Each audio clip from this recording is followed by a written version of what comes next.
नमस्कार दर्शकों, मैं हूं आपका होस्ट स्वप्निल और हमारे चैनल 3DP हैक्स में आपका स्वागत है। आज मैं आपको बताऊंगा एक फ्री और बहुत ही पॉपुलर स्लाइसर अल्टीमेकर क्यूरा का डिटेल्ड ओवरव्यू। इस वीडियो के अंत में मैं आपको क्यूरा की एक बहुत ही इंपॉर्टेंट और यूजफुल टिप देने वाला हूं, तो आप हमारे साथ इस वीडियो में बने रहिए। क्यूरा का लेटेस्ट वर्जन आप अल्टीमेकर की वेबसाइट से डाउनलोड कर सकते हैं। इसका लिंक हमने आपको डिस्क्रिप्शन में दे दिया है। तो मैंने यहाँ पे अल्टीमेकर क्यूरा का 4.6.1 का सेटअप डाउनलोड कर लिया है। अब मैं इसे रन करता हूँ डबल क्लिक करके। तो ये एक डायलॉग बॉक्स पॉपअप होता है, क्योंकि मेरे लैपटॉप में क्यूरा 4.4 ऑलरेडी इंस्टॉल्ड है। तो ये पूछ रहा है कि क्या ये उसे अनइंस्टॉल कर दे, तो मैं उसे नो पे क्लिक कर देता हूँ। तो अब जो बॉक्स आते जाएं, आप उन पे नेक्स्ट क्लिक करके एक बार लाइसेंस एग्रीमेंट रिव्यू करके आई एग्री पे क्लिक कीजिए।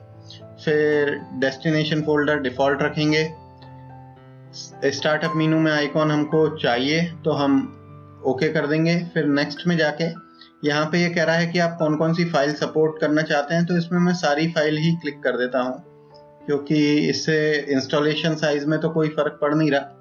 तो आगे यदि कभी हमने कोई ऐसी फाइल यूज की जो हम नॉर्मली यूज नहीं करते हैं, तो भी हमारे पास ये ऑप्शन रहेगा। तो मैं इसको एक इंस्टॉल पे क्लिक कर देता हूँ। तो अब ये थोड़ा वक्त लेगा इंस्टॉल करने में।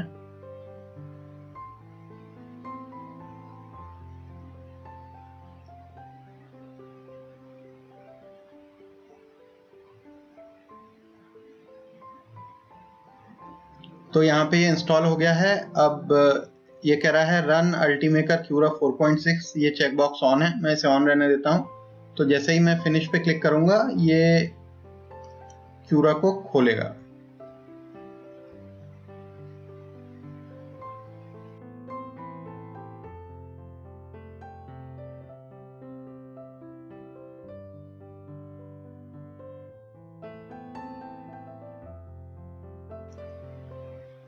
तो यहाँ पे हमारा क्यूरा 4.6.1 खुल चुका है। और सबसे पहले जो ये पेज खुला है, ये एक काफ़ी अच्छी रिवीजन हिस्ट्री देता है। तो आप यदि अपना नॉलेज थोड़ा सा बढ़ाना चाहें तो आप इसे पढ़ सकते हैं कि किस वर्जन में उन्होंने क्या चेंजेस किए थे। यहाँ पे ये 4.5 में इन्होंने क्या किया था, ऐसे करके काफ़ी सारे ये डिटेल्स देता है। तो अभी मैं फ़िलहाल के लिए इसे क्लोज कर देता हूँ। अब इसमें जो सबसे पहला स्टेप होता है वो होता है प्रिंटर ऐड करना। तो यहाँ आप देख रहे हैं बाय डिफ़ॉल्ट मैंने एक अल्टीमेकर S5 ऐड किया हुआ है। तो हम अब इसको चेंज करके आपको एक प्रिंटर ऐड करना बताते हैं। तो आप इस पर क्लिक करेंगे तो यहाँ पे आपको ये ऐड प्रिंटर का ऑप्शन दिखेगा। आप इस पर क्लिक करेंगे तो एक नया डायलॉग बॉक्स खुलेगा। अब चूंकि हम एक नॉन नेटवर्क प्रिंटर ऐड करना चाहते हैं, तो हम इस ड्रॉप डाउन पे क्लिक करेंगे। तो सबसे पहले अल्टीमेकर सीरीज के प्रिंटर आते हैं। तो आप नीचे स्क्रॉल करेंगे तो फिर एक अल्फ़ाबेटिकल लिस्ट के हिसाब से मैन्युफैक्चरर्स के नाम डिस्प्ले होने लग जाते हैं। तो आज हम यहाँ पे एक एंडर 3 ऐड करेंगे। तो मैं यहाँ पे क्रिएलिटी 3D पे क्लिक करता हूँ तो एक और लिस्ट ओपन हो जाएगी। यहाँ पे क्रिएलिटी के प्रिंटर मुझे नज़र आ रहे हैं। मैं यहाँ पे जाके एंडर 3 सेलेक्ट कर लेता हूँ और ऐड बटन पे मैं क्लिक कर देता हूँ। तो जैसे ही मैंने ऐड बटन पे क्लिक किया तो एक ये डायलॉग बॉक्स ओपन हुआ। यहाँ पे एंडर के सारे जो पैरामीटर्स हैं वो ऑटो रिफ्लेक्ट हो जाते हैं। तो इसमें हमें कुछ भी चेंज करने की ज़रूरत नहीं है। और एक्सट्रूडर के भी जो डिफ़ॉल्ट पैरामीटर्स हैं वो सब यहाँ पे आ जाते हैं। Custom start G code end code वो भी आ जाता है। बस हम एक नेक्स्ट पे क्लिक करेंगे और हमारा यहाँ पे आप देखेंगे कि एंडर 3 ऐड हो गया है। ये हमारा जो वर्क एनवायरनमेंट है वो यहाँ पे चेंज हो गया है। तो प्रिंटर डिफाइन करने के बाद नेक्स्ट स्टेप में हम एक्सट्रूडर डेफिनेशन को रिव्यू कर लेते हैं। इसके लिए प्रिंटर के बगल में यहाँ पे एक्सट्रूडर डिफाइंड है। हम ये डाउन एरो को क्लिक करेंगे तो इसमें एक तो मटेरियल डेफिनेशन है जो बाय डिफ़ॉल्ट PLA है।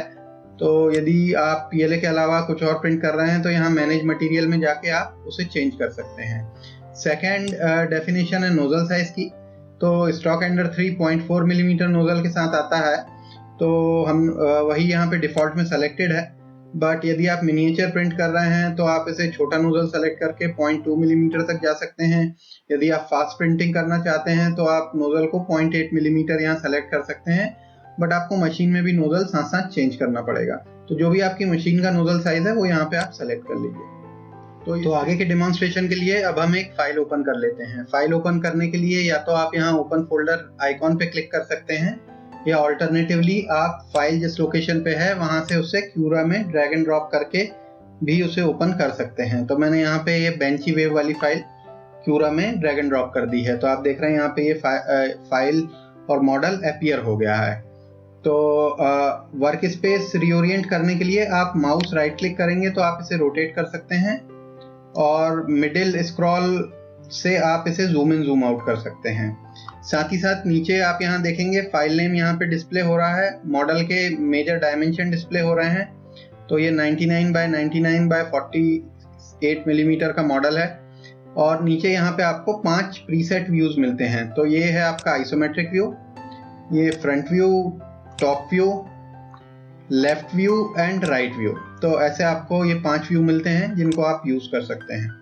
तो अभी हम इसको थोड़ा सा रीओरिएंट कर लेते हैं वर्क व्यू को, और यहाँ पे हमें हमारी बिल्ड प्लेट पूरी दिख रही है। तो ये मुझे एंडर 3 सामने से दिख रहा है, उस तरह से ये अभी रीओरिएंटेड है। तो अब मैं इस मॉडल को सेलेक्ट करता हूँ। जैसे ही मैंने इस मॉडल को सेलेक्ट किया, मेरे लेफ्ट के आइकॉन सारे विजिबल हो गए हैं और इनेबल हो गए हैं। तो पहला जो आइकॉन है वो है मूव के लिए, ये हमको लीनियर ट्रांसलेशंस प्रोवाइड करता है एक्स, वाई और जी डायरेक्शन में। तो सपोज मैं इस मॉडल को बेड में आगे की तरफ थोड़ा प्रिंट करना चाहता हूं, तो मैं ये ग्रीन एरो पे क्लिक करके इसे आगे की तरफ ड्रैग करूंगा। अगर मैं एग्जैक्ट डेफिनेशन देना चाहता हूं तो मैं यहाँ पे y में एग्जैक्ट 30 मिलीमीटर डिफाइन कर दिया, तो ये एग्जैक्ट यहाँ पे लोकेट हो गया। तो इस तरह से आप मॉडल को वर्क प्लेस में रीओरिएंट कर सकते हैं। इसके बाद अगला ऑप्शन है आपका स्केल का। तो स्केल में आप यूनिफॉर्म स्केलिंग को इनेबल रखिए। In most cases uniform scaling enable होना चाहिए, उससे ये एक्स वाई जी तीनों डायरेक्शन में यूनिफॉर्मली आपके मॉडल को स्केल करेगा। सपोज मेरा मॉडल मुझे थोड़ा बड़ा लग रहा है, अगर मैं इसे छोटा प्रिंट करना चाहता हूँ तो मैं यहाँ पे की इन करके वैल्यू 80% कर दूंगा, तो ये मॉडल मेरा छोटा हो जाएगा। सेम कंट्रोल मैं ये ड्रैग एंड ड्रॉप से भी कर सकता हूँ। तो मैं यहाँ पे एग्जैक्ट नंबर दे देता हूँ, और अगर मैं चाहता हूं कि मैं इसे रीसेट कर दूं 100% पे, तो मैं इस बटन को दबा दूंगा तो ये रीसेट हो जाएगा।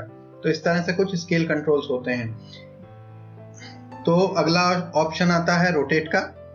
उस मॉडल को रोटेट करने के लिए आप इस बटन पे क्लिक कर सकते हैं, और आपको जिस भी एक्सिस के अलोंग रोटेट करना है वो आप यहाँ से कर सकते हैं। सपोज मुझे मॉडल को सामने की तरफ करना है, तो मैं इसे Z एक्सिस में रोटेट करूंगा।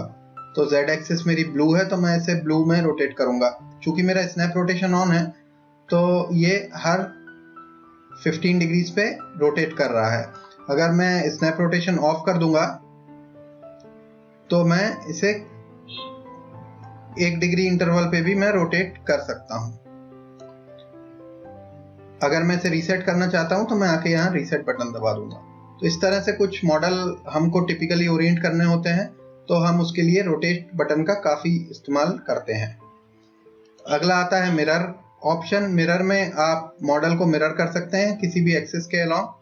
तो सपोज मुझे एक्स एक्सिस के अलोंग करना है, तो मैं यहाँ पे क्लिक करूंगा, तो आप देख रहे हैं जो बोट का हल उस तरफ था वो अब इस तरफ आ गया है। तो आप इस तरह से इसे यूज कर सकते हैं। तो अभी मैं इसे वापस ऐसा ही कर देता हूँ। उसके बाद पर मॉडल सेटिंग्स आती हैं, ये थोड़ी एडवांस सेटिंग है, इनके बारे में हम आगे के वीडियोस में बात करेंगे। और सपोर्ट ब्लॉकर भी एडवांस सेटिंग है, इसके बारे में भी हम आगे के वीडियो में बात करेंगे।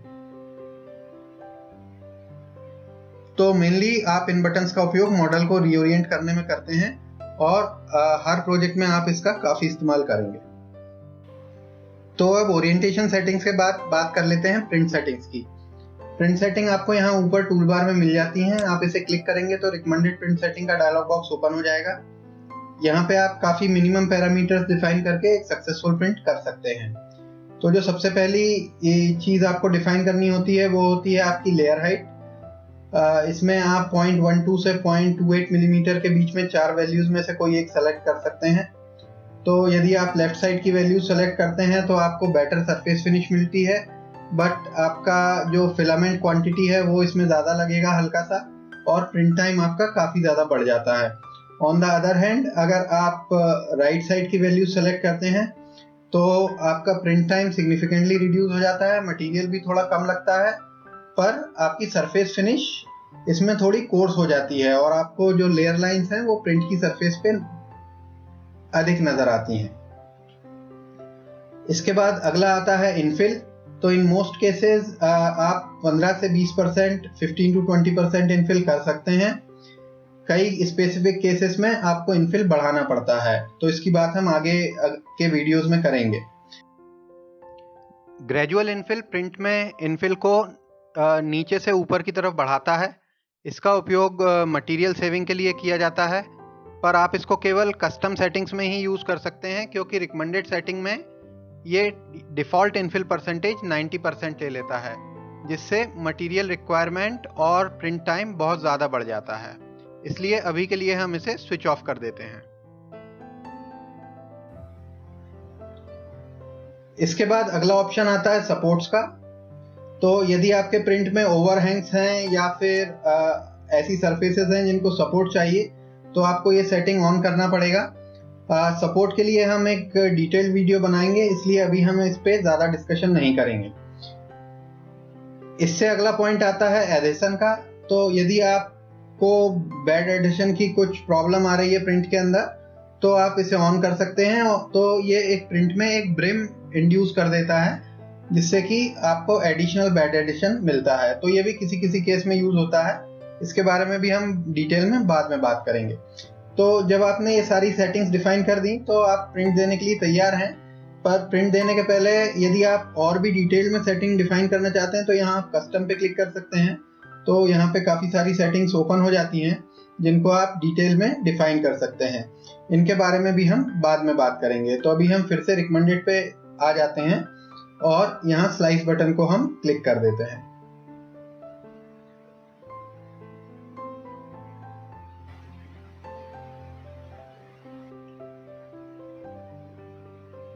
तो अब हमारा मॉडल स्लाइस हो चुका है। आप यहाँ पे देख रहे हैं कि इसमें 7 आवर्स 54 मिनट्स का टाइम लगेगा और 40 ग्राम फिलामेंट लगेगा। फिलामेंट लेंथ करीबन 13.49 मीटर लगेगी हमको। और अगर मैं यहाँ आई बटन पे क्लिक करता हूँ तो ये मुझे बता रहा है कि 22% जो टाइम है वो इनफिल करने में जाएगा, 21% इनर वॉल में जाएगा। तो जब आप अपने प्रिंट का टाइम ऑप्टिमाइज करना चाहते हैं उस केस में ये वैल्यूज आपके लिए इंपॉर्टेंट हो सकती हैं। तो आप इन्हें रिव्यू करके देख सकते हैं कि मैं कहाँ पे प्रिंट टाइम रिड्यूस कर सकता हूँ। तो एक बार स्लाइस होने के बाद एक नेक्स्ट स्टेप है आपकी प्रीव्यू की। तो आप प्रीव्यू पे क्लिक कीजिए। तो जैसे ही आप प्रीव्यू पे क्लिक करते हैं तो यहाँ पे आपको एक लेयर्ड व्यू मिल जाता है। जब आप किसी भी प्रिंट को प्रिंट कर लें तो आप यहाँ पे देखेंगे कि इसमें 0 से लेके 394 लेयर तक हैं। तो आप किसी भी एक लेयर को आप यहाँ बीच में इसको लाके लेयर्स को आप रिव्यू कर सकते हैं। तो जैसे अगर मैं इसको थोड़ा सा बड़ा कर लूँ यहाँ पे, तो मैं देखूंगा कि मेरा प्रिंट यहाँ पे काफी कंटिन्यूअस है। तो एवरीथिंग ओके है। अगर प्रिंट में कुछ कई बार प्रॉब्लम होती हैं तो वो प्रीव्यू को डिटेल में रिव्यू करने से आप प्रिंट करने के पहले ही उन्हें देख सकते हैं और सेटिंग्स में चेंज करके उन प्रॉब्लम्स को हटा सकते हैं। अगेन ये एक एडवांस टॉपिक है, इसके बारे में हम आगे के वीडियोस में बात करेंगे। उसके बाद यहाँ से आप इस फाइल को सेव करके प्रिंट कर सकते हैं। तो जैसा कि मैंने आपको वीडियो के शुरू में कहा था कि वीडियो के अंत में मैं आपको एक बहुत ही इंपॉर्टेंट और यूजफुल टिप दूंगा, तो वो टाइम अब आ गया है। तो क्यूरा में आप टॉप राइट कॉर्नर में देखेंगे मार्केट प्लेस। तो मार्केट प्लेस पे लेफ्ट क्लिक कीजिए, एक डायलॉग बॉक्स ओपन होगा। यहाँ पे आपको प्लगइन सेक्शन में एक सेटिंग्स गाइड के नाम का प्लगइन दिखेगा।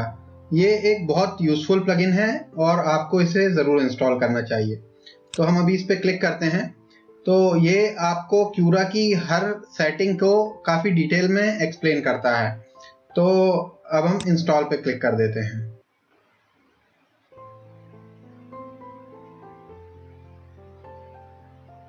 तो एक लाइसेंस एग्रीमेंट आता है, उसे मैं एग्री करता हूँ।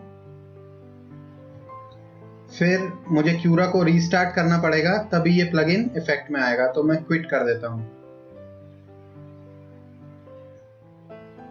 तो अब क्यूरा रीओपन हो चुका है। ऊपर हम एक्सटेंशंस पे क्लिक करेंगे तो यहाँ हम देखेंगे कि एक सेटिंग गाइड बटन ऐड हो चुका है, हम उस पर क्लिक करेंगे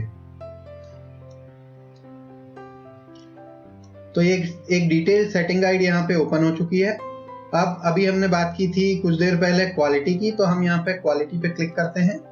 तो हम यहाँ पे लेयर हाइट पे क्लिक करते हैं जो हमारी बेसिकली क्वालिटी होती है। तो ये लेयर हाइट के बारे में काफ़ी डिटेल इन्फॉर्मेशन आपको यहाँ पे मिल जाती है।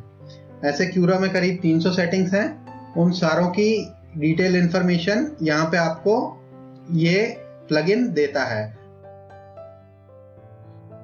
तो आज के वीडियो में बस इतना ही। उम्मीद है आपको हमारा ये वीडियो यूजफुल लगा होगा। तो हमारे वीडियो को देखने के लिए और हमारे चैनल को सब्सक्राइब करने के लिए शुक्रिया, धन्यवाद, many thanks. Keep learning and happy 3D printing.